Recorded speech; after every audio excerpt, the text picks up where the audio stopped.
Bonjour et bienvenue à DocInfo. Aujourd'hui à l'émission, nous abordons le sujet de la location de films au Québec. Cette industrie a connu et connaît plusieurs chamboulements technologiques aujourd'hui. Les nouvelles avenues des dernières années comme le téléchargement et la vidéo sur demande vont-elles signer l'arrêt de mort des clubs vidéo? C'est ce que nous demanderons à notre invitée Julie Hervieux de chez Première Vidéo. Tout d'abord, voici un aperçu des faits saillants d'hier à aujourd'hui. Les premiers clubs vidéo apparaissent dans les années 1980. C'est seulement quelques années plus tôt, en 1975, que le magnétoscope amorce son entrée dans les foyers. 1984. Le VHS supplante son grand concurrent, la vidéocassette bêta. Le VHS devient alors le format standard de l'industrie. 1990. Un nouveau format tente de faire de l'ombre au VHS, le vidéo CD, un avant-goût du format DVD. Une compétition éphémère qui ne délogera pas le VHS. 1995. Le Roi Lion fait rugir le VHS. Le film est vendu à plus de 30 millions de copies. 1996. Le lecteur DVD fait son apparition. Très dispendieux à sa sortie, il ne connaîtra que le succès au début des années 2000. 1999. Napster, un logiciel de partage de fichiers au succès instantané, fait trembler l'industrie du divertissement.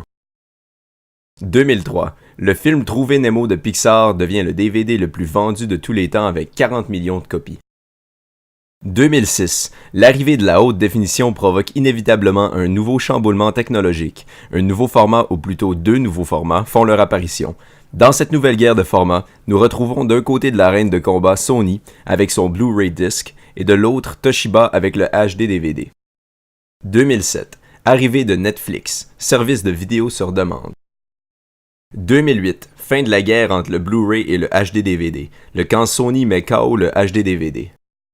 2010. Avatar, le dernier film de James Cameron, devient le Blu-ray le plus vendu avec près de 7 millions de copies vendues.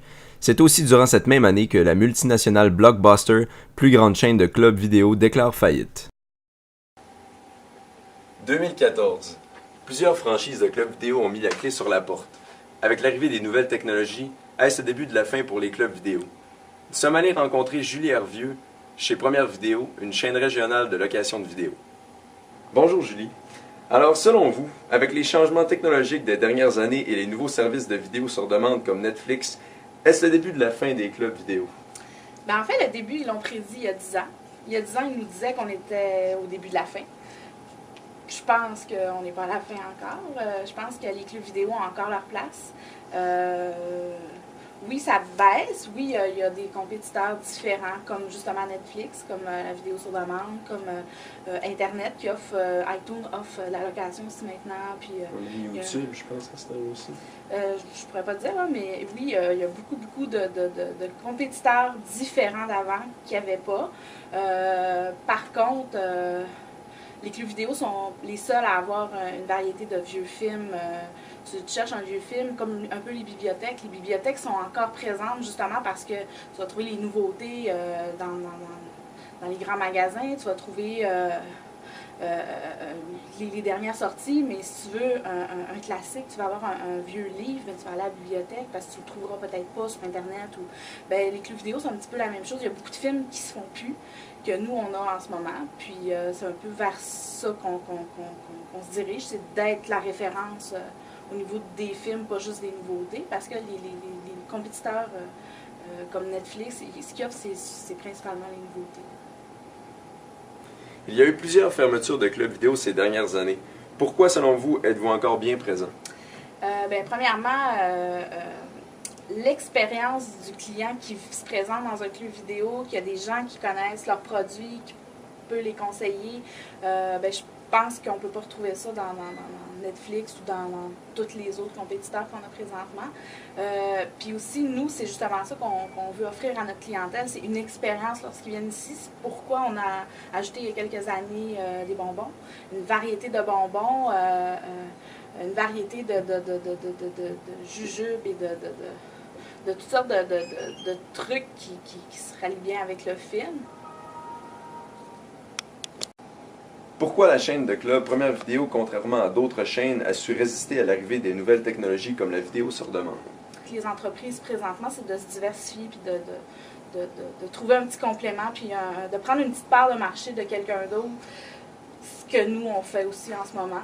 On a présentement une boutique ado, on a le volet bonbons, puis on est en train de développer le volet ballon fête, quelque chose qui avait pas vraiment dans la région encore, ou qui avait plus plutôt, on l'a déjà eu, mais pour le moment, c'était un peu un domaine qu'on a pris, que personne d'autre a pris. Fait que je pense que c'est un peu tout ça qui explique qu'on est encore bien vivant.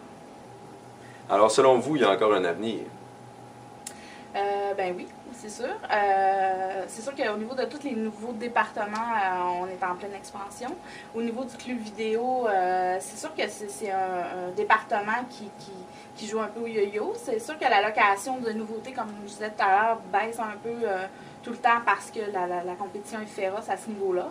Mais au niveau du film de répertoire, au niveau de la bibliothèque de films qu'on est en train de monter, ben je pense qu'un jour, ces films-là se trouveront pas ailleurs, puis même que je pense que ça commence ailleurs qu'ici. Fait que ça, c'est un avantage beaucoup pour nous autres. Puis la consommation des gens a changé aussi avec la venue du Blu-ray.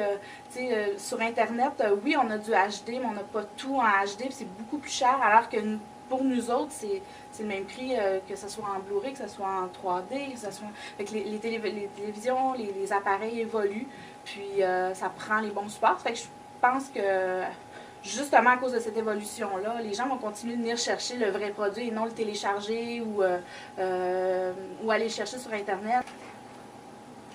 Julie Hervieux, merci de nous avoir accordé cette entrevue. Mais ça m'a fait plaisir. Alors voilà, malgré la venue des nouvelles technologies, il y a encore un avenir pour les clubs vidéo. Avec leur diversification de produits et en raison des gens qui ne veulent pas nécessairement s'abonner à des services en ligne. Merci et à la prochaine.